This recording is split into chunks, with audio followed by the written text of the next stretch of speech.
You're a small but intimate audience, as you've been all day, although there were slightly more people early this morning. And it was very nice when we did it yesterday with the 60 young people from the gymnasium. I keep saying that. In case you hadn't realised by now, my name is Peter Campbell-Benstead, and I, as you know, decided I would like to make some kind of dramatisation of the tribunal. We called it The Crime of Silence, which is also the name of the symposium. And as you know, the piece is based on the tribunal from '67.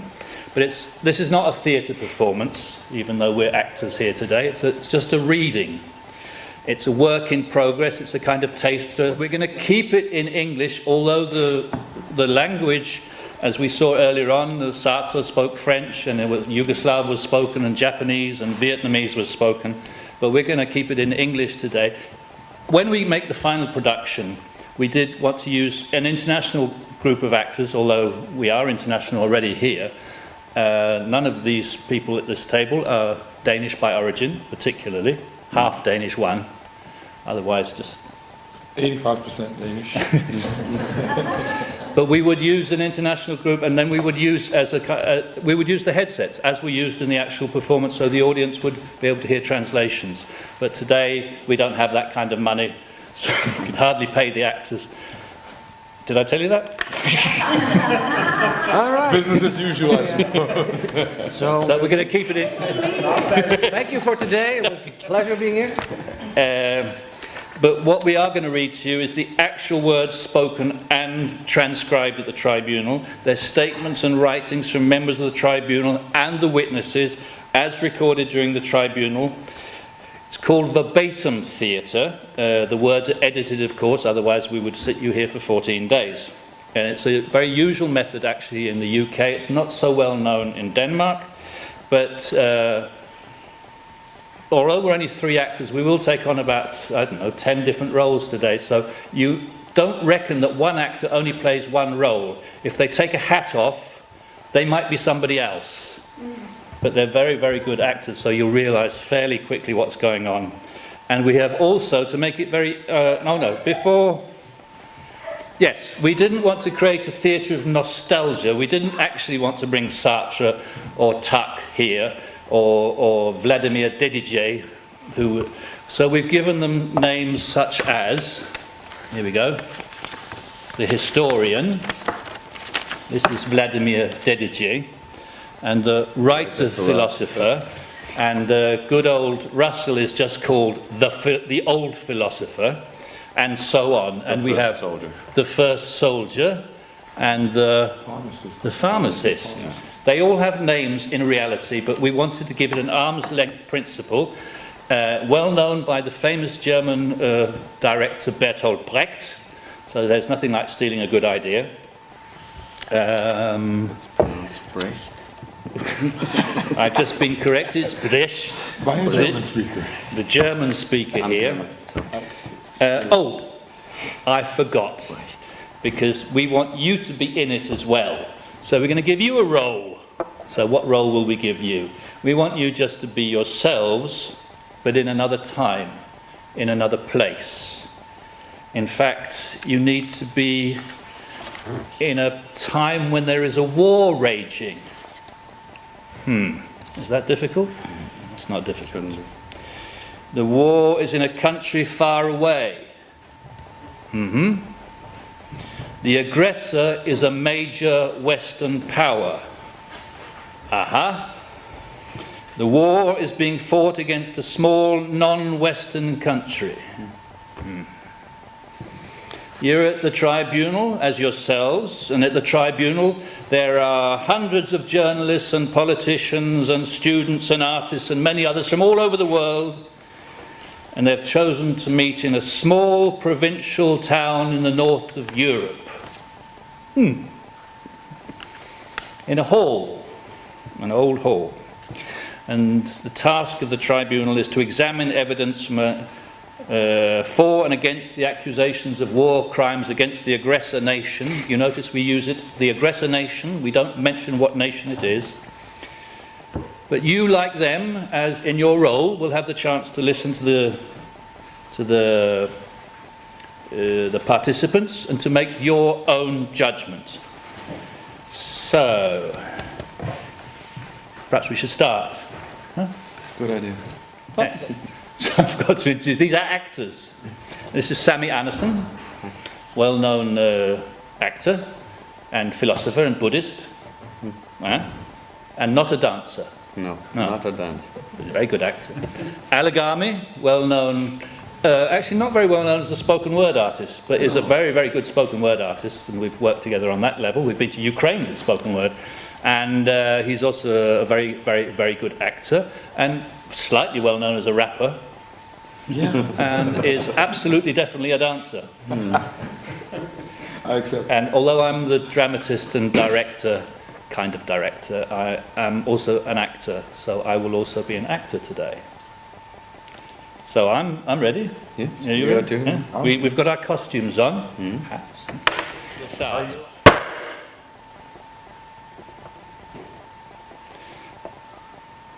Welcome to the first day of the second session of the International War Crimes Tribunal.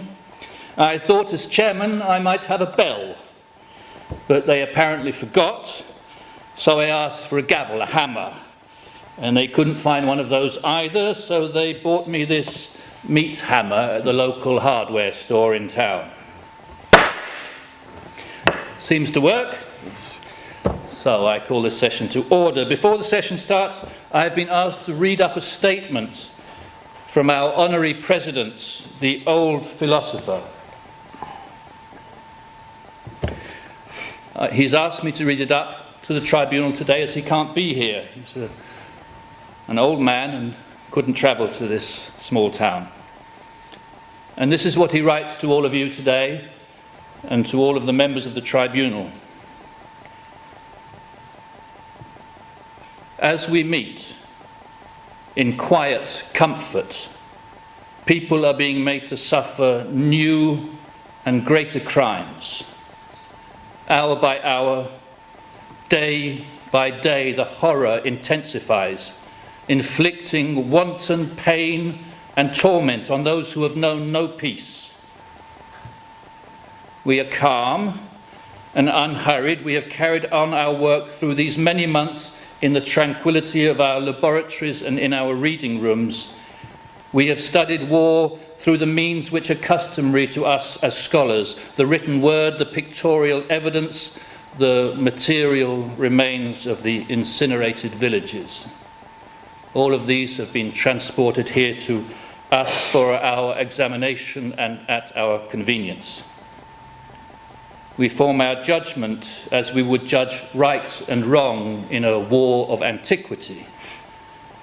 The real and current anguish of the people affected by this war is as remote from our lives as that of a people who were removed from us by centuries.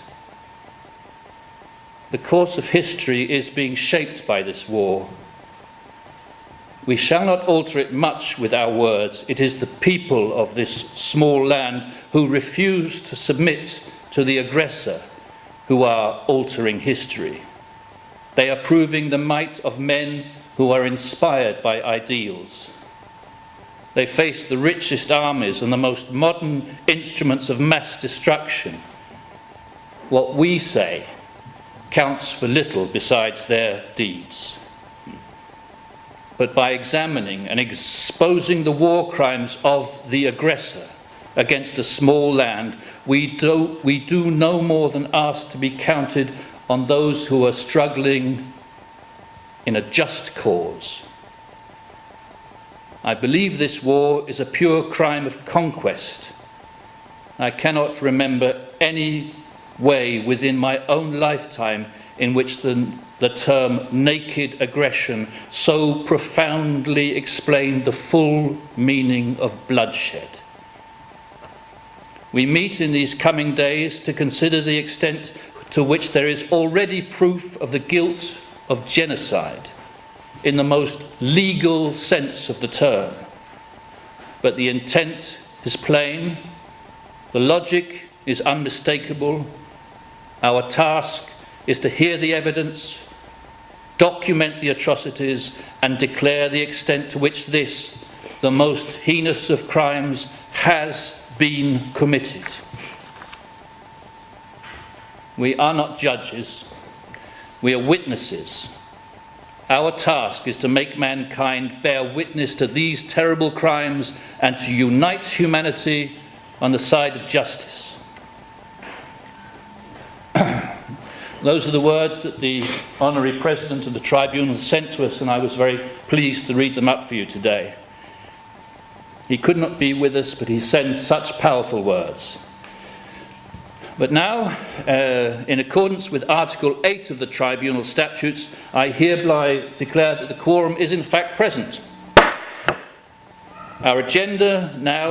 On our agenda now, I have, as Chairman of the Tribunal, to call on the Acting President of the Tribunal, the Right of Philosopher, to make the opening address.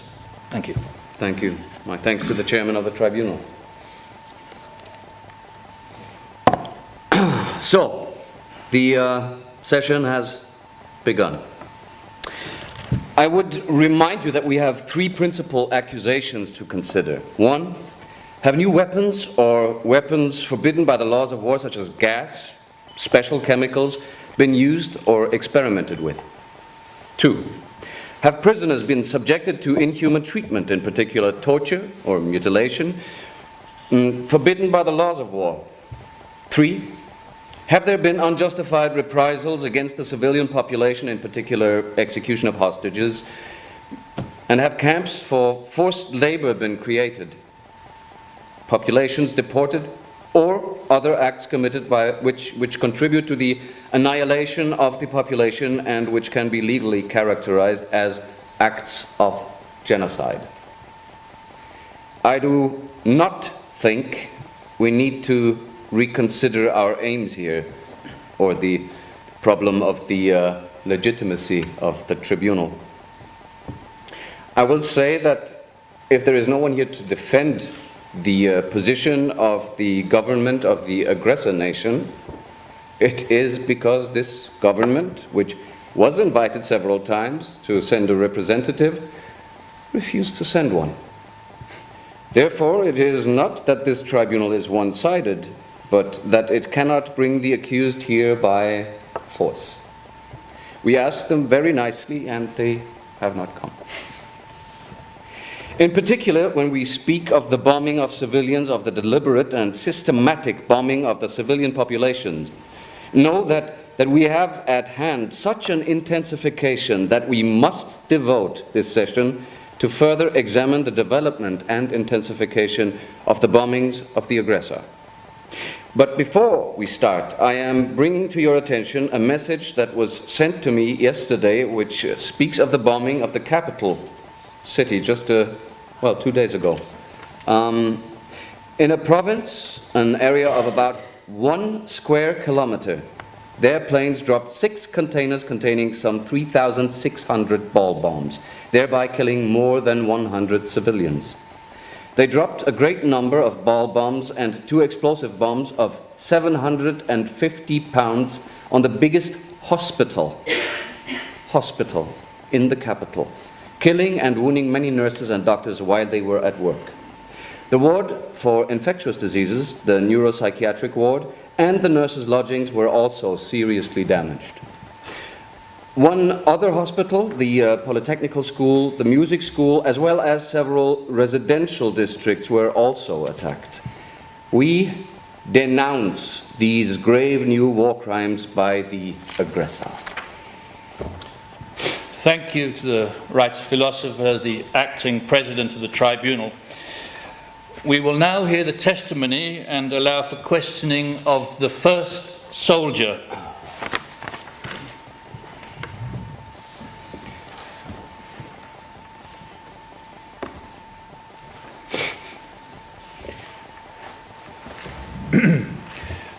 Could you tell us your name, please, sir? My name is the first soldier. And how old are you? I'm 25 years old. Are you married? No, I am single. And are your parents alive? Yes, both my parents are alive. And could you tell us, please, what are their occupations? My father is a bricklayer, my mother is a housewife. And you can confirm that you were in the army, and in which unit you were? I was part of the 3rd Brigade of the 25th Infantry Division. My smaller unit was A Company, 1st Battalion, 35th Infantry Regiment. And when did you go to the field of battle? I was in there from January 8th of last year to 9th of February this year. Thank you very much for your answers. I'm now going to ask the writer philosopher to please pose questions, and members of the tribunal, after cross-examination, I think that our task will be to make our questions on some points more precise and clear. We also have to remember that we have to keep our minds on the agenda. Please. Thank you. I would like you to tell me again about your having witnessed one day in the month of, in the month of October, how soldiers killed prisoners with machetes. Is it possible that you can confirm this to me before the tribunal? Yes, I can confirm this. But the only thing inaccurate as to this question that you asked me was the date. Huh? That did not happen in October of last year. It happened the 2nd of March at a place about 50 miles north of the Special Forces camp. On this date, in the 3rd Brigade of the 25th, we had our first casualties. We lost 11 men that day, and the enemy lost 100 men. After the battle was over, there were several wounded enemy combatants, lying around on the ground, see? So everyone was angry because this was our first battle, and we had lost a lot of our friends, see?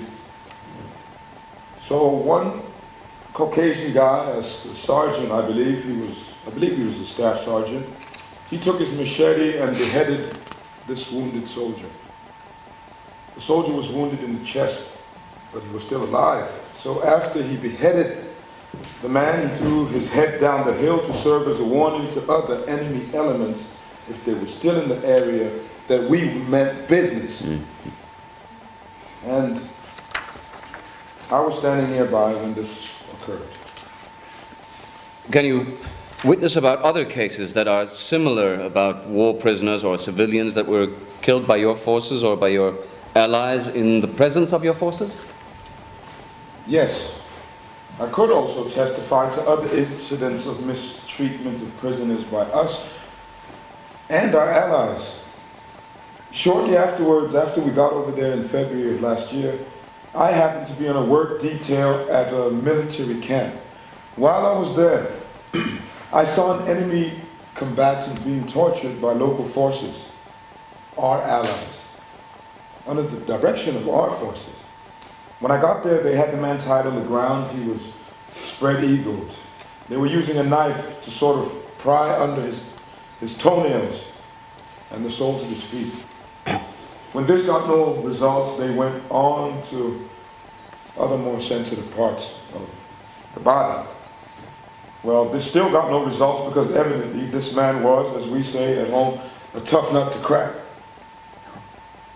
So then after that, they put the knife under his eyeball in another endeavor to make him talk, and he still would not talk. So then what they did, they put him in a barbed wire cage in which he was on his hands and knees, and if he made any move, the barbed wire would press into his flesh, and they kept him there for 2 days. I have to go back on another detail, and when I got back, the man was gone. I assumed that they turned him over to the Allies to execute him. And now all of this torturing was done by our allies, because there were very few of our forces who were able to speak the local language. So one of our officers, I believe it was a captain at that time, he was giving orders to the Allied interpreter, and he was relaying them on to the man who was doing the actual torturing. It's common procedure over there to turn over all prisoners to the Allies for later disposal, and I believe invariably they execute them after they get the information that they receive. Yeah. Other acts of mistreatment of prisoners that I saw was in November of last year. We were operating in an area near a Special Forces camp. So, on that day, I believe it was at about 1400 hours. On that day, I boarded a Huey helicopter. On this helicopter, there was the pilot, the co-pilot, the machine gunner, myself. There were also 2 of our dead soldiers and 2 enemy prisoners. Well, while we were on there, one of the enemy prisoners pointed to one of our dead soldiers and started to laugh about it, see. So the shotgunner, he saw this and he told the pilot about that, and the pilot said, "Throw that SOB out." So he picked up the man was tied anyway, bound, and threw him out of the helicopter. Well, immediately after, the other enemy soldier kept quiet. So then we got back to base camp, you know. Such a thing is an everyday thing. You know, we did not think too much about it, and another time was near the border. We had surrounded this village, and we noticed that there was this one woman that, we don't know, there was one woman that hadn't lined up with the others. So this officer who was with me said that this woman looked suspicious. So he went up to the woman and said something to her. She reached into a pile of wood. We don't know what she was reaching for. So then he ordered me to shoot her, which I did. I'm very sorry that I had to do this, but I was acting under orders. I would like to return to your testimony about the helicopter. I would like to know if the officer responsible had to make any kind of report on the missing prisoner? Well, yes. It is true that he would have to write a report saying that one of the prisoners had disappeared. But you could always get around this by saying that the man attempted to escape and we had to shoot him, or the man was suicidal and he jumped out of the helicopter. Even if one prisoner was missing, it would not have mattered all that much unless the prisoner was an officer or something. No one would really have cared anyway. It was standard policy in my outfit not to take any prisoners. We were told by the officers that we had better not take any prisoners unless it was an enemy officer. Can you specify for the tribunal the orders that you had? Did you have orders to shoot prisoners when they became, well, obnoxious? No. We were ordered to shoot, to take no prisoners, just as a matter of standard operating policy, especially wounded prisoners anyway, because a lot of our officers were sort of fanatical about this. But you are black, and I would like you to tell the tribunal if you sensed during operations, well, segregation, a discrimination between yourself and the wild white soldiers of the army.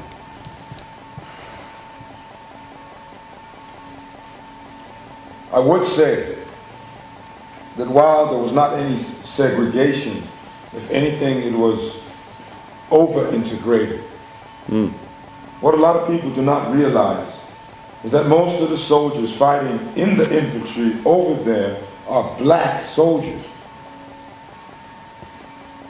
In my particular outfit, 117 out of the 156 men were black soldiers. It is commonplace, it's common practice to put the people whom they consider expendable in the infantry. This is the black soldier and the hillbillies. The reasoning behind this, I believe, is that if these people are killed, no one is going to miss them, because after all, black people are always complaining. If they complain about being used in the infantry, no one is going to listen to them.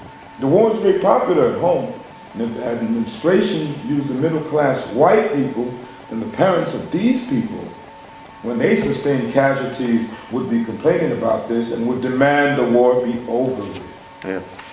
So, they put the expendables, the black people, and our rural, poor whites that we call hillbillies, they put the expendables in the infantry.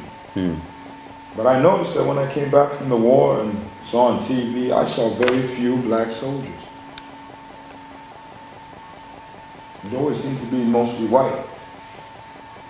But I know with my own eyes this is not true. But other than that, there was not any segregation. There was discrimination as far as lining up men to be the point man.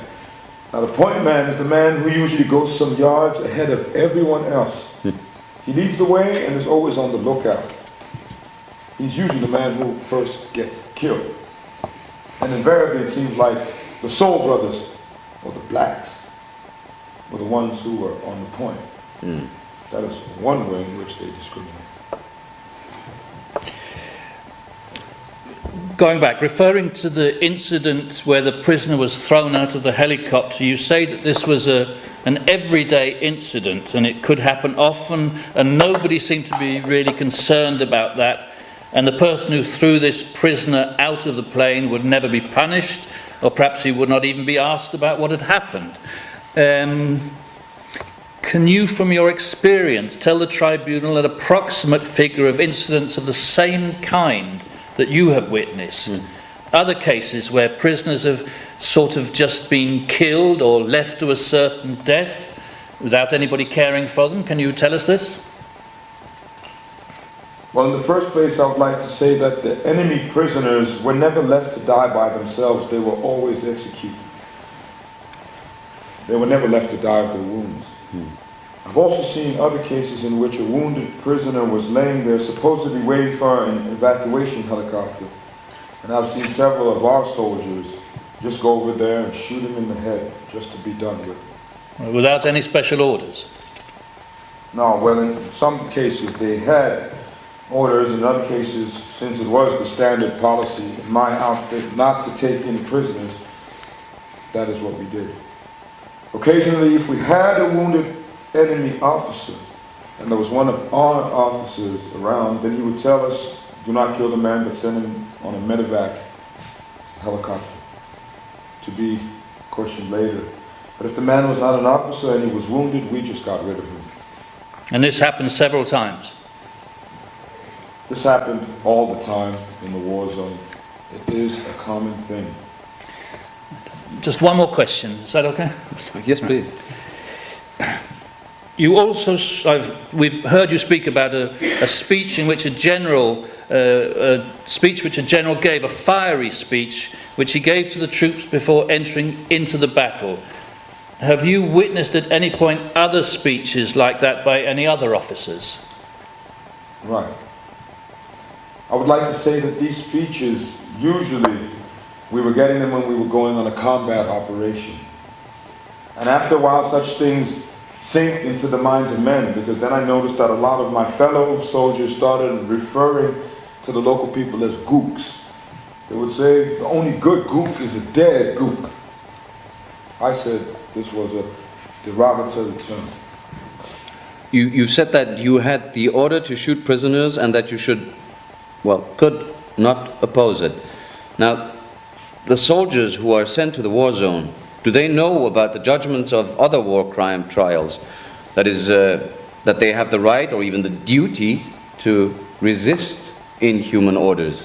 Do you know of any soldiers who have been punished for committing war crimes? Well, I'd like to say I've never heard of any soldiers who were punished because they committed acts of war. Most of us had heard of the Geneva Convention of War. We knew that we were not supposed to do certain things. On the other hand, we realized that we had to be realistic, because if you disobey an order, sooner or later they will get rid of you. I mean, what I'm saying is, like, for instance, if I had decided to refuse to fight the gooks, my friends, my own friends, and the officers would get rid of me. I mean, they would have killed me. There's no doubt about that. Therefore, you go along with the program. You quoted the sentence, the only good gook is a dead gook. Did you vary the famous words, the only good Indian is a dead Indian, or was this sentence generally known? Was it like an order given to you by the officers? Well, I mean, this was a statement, an order which the officers gave to us, and a lot of us, the men, as I said before, they also believed this. Because after all, all of us have heard that saying, you know, the only good Indian is a dead Indian. Yes. The same applies to don't take prisoners. Was this an order, or was it an anonymous custom everybody knew that this had to be applied? Or did you ever hear the command, the order, never take prisoners? Well, I'd like to say this. The order was never take prisoners, as well as don't take prisoners. Because there had to be exceptions if there was an enemy officer. Because we considered the officers more important than the enlisted men. Valuable. Therefore, there had to be exceptions. This was not a written order. This was an order, but it was a spoken order. It was not a written order. Okay.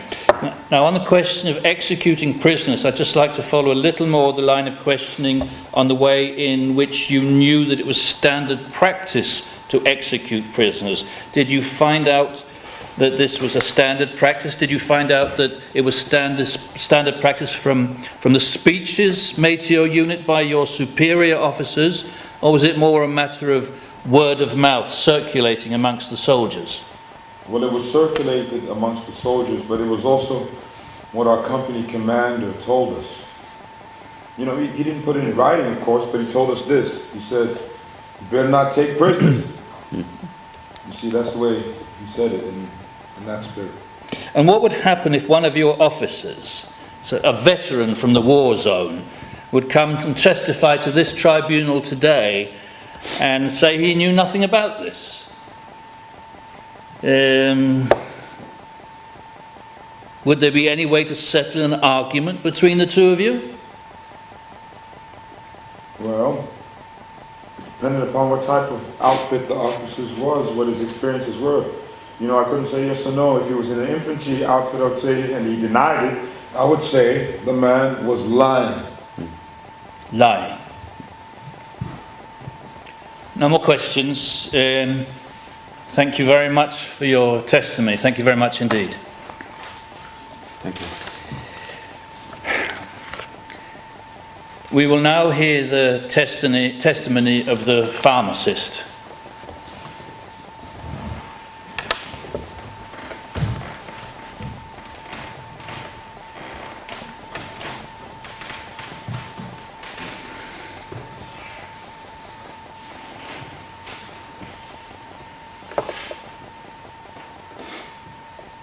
On the 18th of April, 7 years ago, at 8 p.m., right in the streets of the capital, the security police arrested me because of my patriotic activities.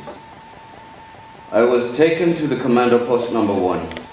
The local commandant himself directed the questioning, which started immediately after the arrest. He asked questions about my activities with the Patriots. I did not answer these questions, so they started to torture me. Smelling of alcohol, the commandos, as the local people called them, started beating me, shouting with rage. The commandos are seen as a sort of local Gestapo. They tied my 2 arms behind my back, then pulled me up to the ceiling by strong cords tied to my wrists. They beat me with sticks, stopping only when I fainted. Then they let me down, throwing cold water on my face. And gradually I would recover consciousness. More questions, silence. Furious, they hung me up again. This was repeated I don't know how many times. We called this operation Ride the Cover.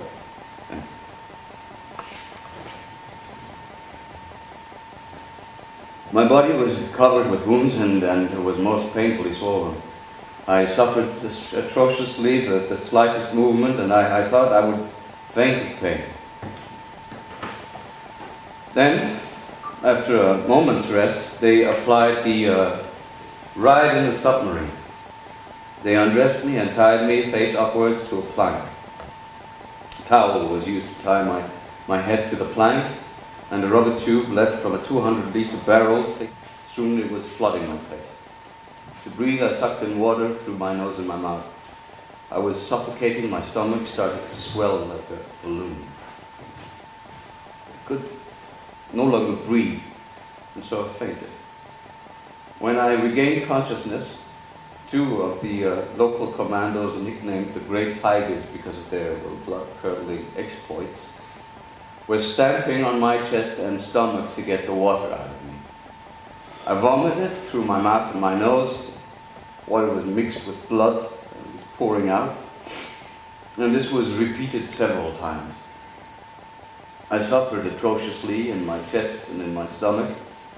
It was as if somebody was twisting my entrails. "Serve him another dish," the commander said to his agents, and the latter formed a square, and with myself in the center, they beat me with sticks. They pushed me from one to another as if I were a ping-pong ball, shouting and hurling insults at me. I was seriously wounded in the head. Blood was trickling down. They stopped beating me, and then they started to shave my head to just bandage it. They started to lull me with doubtful promises mixed with threats. "Talk, and you can rejoin your children.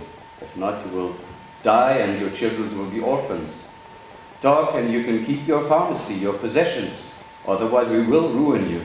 Talk, or we will torture you to death, and even if you survive, you'll be useless, without strength enough to brush away a fly."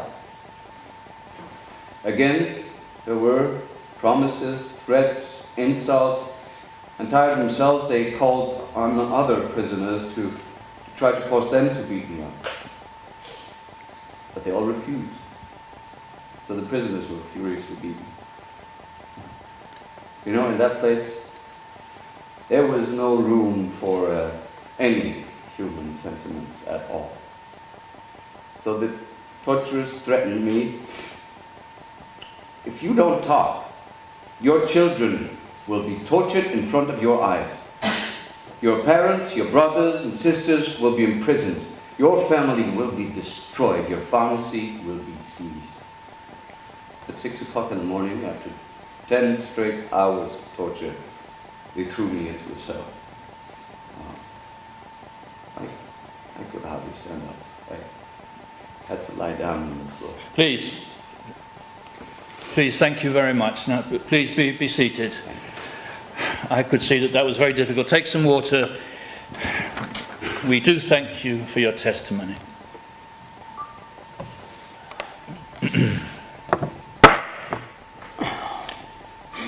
The statement on genocide by the writer philosopher. Thank you. Thank you.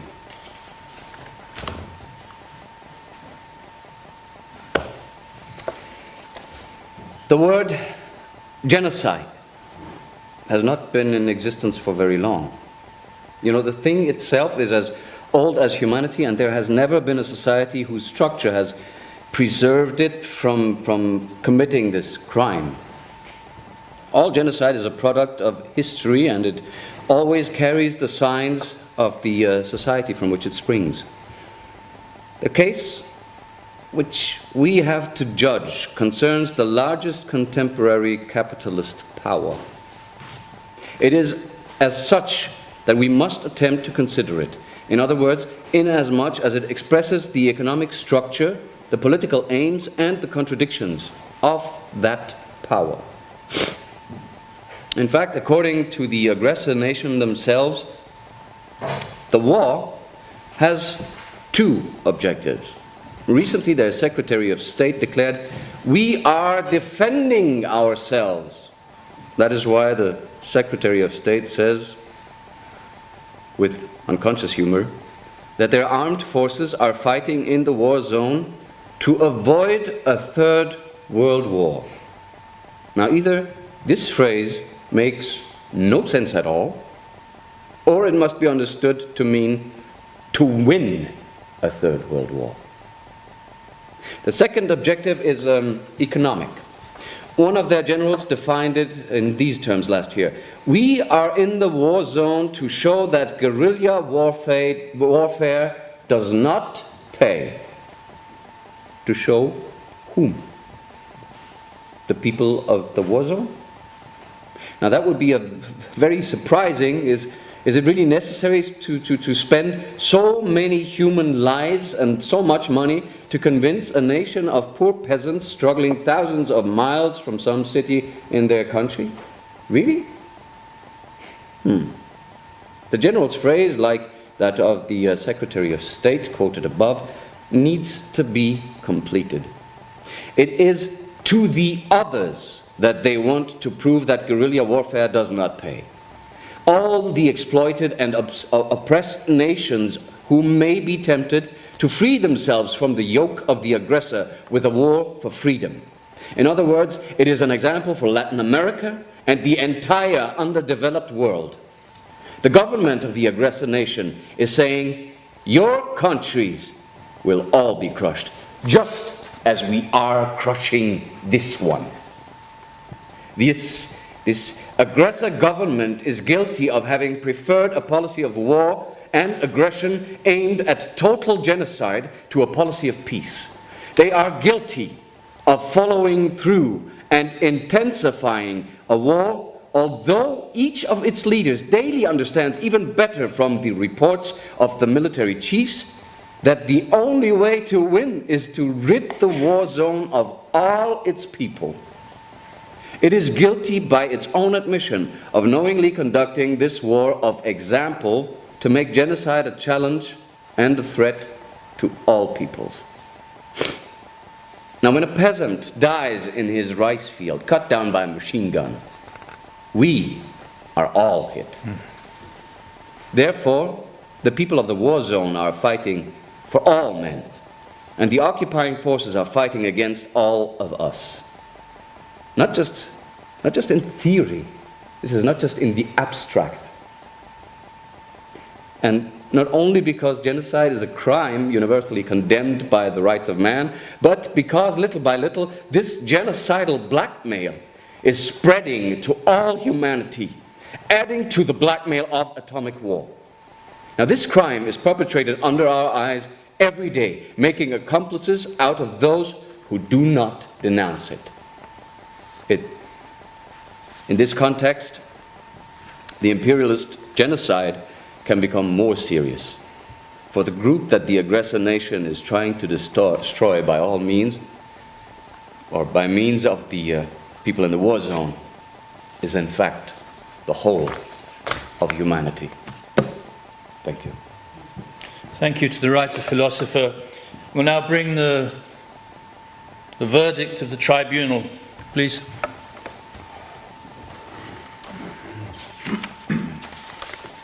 The International War Crimes Tribunal does, as a result of deliberations, render its verdict as follows. Has the government of the aggressor nation committed aggression against the people of the war zone, according to the definition provided by international law? Yes. Yes. Unanimously. Have the armed forces of the aggressor nation used or experimented with weapons prohibited by laws of war? Yes. Yes. Unanimously. Have prisoners of war captured by the armed forces of the aggressor nation been subjected to treatment prohibited by the laws of war? Yes. Yes. Unanimously. Have the armed forces of the aggressor nation subjected the civilian population to inhuman treatment prohibited by international law? Yes. Yes. Unanimously. Is the government of the aggressor nation guilty of genocide against the people of the war zone? Yes. Yes. Unanimously. This then is the verdict of the tribunal. And I will now speak on behalf of the old philosopher who has sent us the following remarks. Thank you. Now, in declaring our conclusions today, we do not merely pronounce judgment on past events. We do more than report the criminal policies and actions of one government. Our function has not been that of a historian. We have not studied and deliberated solely in order to preserve the truth about this war for posterity. we must discharge a deeper and harder duty. We speak because silence is complicity, a lie, a crime. We expose in order to arouse conscience. We condemn evil in order to finally remove its causes. Our truth challenges mankind. What words can discover or describe the evil that we have seen? We have been witnesses to a catalogue of horrors that is nightmarish in its dimension and vividness. We shall never forget it. We must mobilize every people on the basis of our findings and create an international resistance to the war. Our tribunal finishes in this small town in the north of Europe, therefore armed not only with the fullest evidence of war crimes, but with the knowledge that the final chapter is still unwritten. We appeal to everyone, the world over, to redouble their efforts to end the barbarism of war, to end the crime of silence.